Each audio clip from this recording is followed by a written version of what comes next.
Amanya Habibu Umar Mwinda omusomesa atenga shekhe wa Ssenkooto Mukiibi Ali tuli basanyufu nnyo tuze ne vibe nene era nga bwe tuzze bwe tugenda okukomawo era bayiseeko nabo bamwerinde bajje jasi kubeerawo nti babaddewo naye tugenda muwumura insha Allah tabaraka wa taala sabo kitibwa lakirize tubakunga nti olunaku lw'omukaaga insha Allah tabaraka wa taala mujje mbeere bajulizi وبالعزته وبالعظمته أنا قوة لله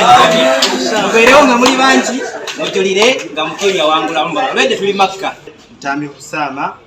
nga Sheikh wa Mukiibi Ali ayiseeko okubeera nga atuka ku final y'olunaku olwaleero olw'omukaaga insha Allah koowola abantu b'ejjokolera Matugga koowola abantu b'omukaaga rawundi bonna Ikra High School ettendo lyetuuseeko ng'essomero Amanya Nantume Florence na Aisha Mukiibi Ali mutabani wange first born nebaza Allah nti amuyisizaawo mutuusa ku final y'Ensiitano ola abawagizi bonna okuva Nsanvu Namayamba Ndejje Luweero district yonna kwaliza awamu bajje bawagire omwana waabwe olw'omukaaga nga mukaaga. Nze Nantaba Hafsa ndi muganda wa Mukiibi Ali Ssenkooto nange nzize mu bawagizi Nzina Nyingi Rahma Ali Chali wa Mukiibi Ali ne Nantaba Hafsa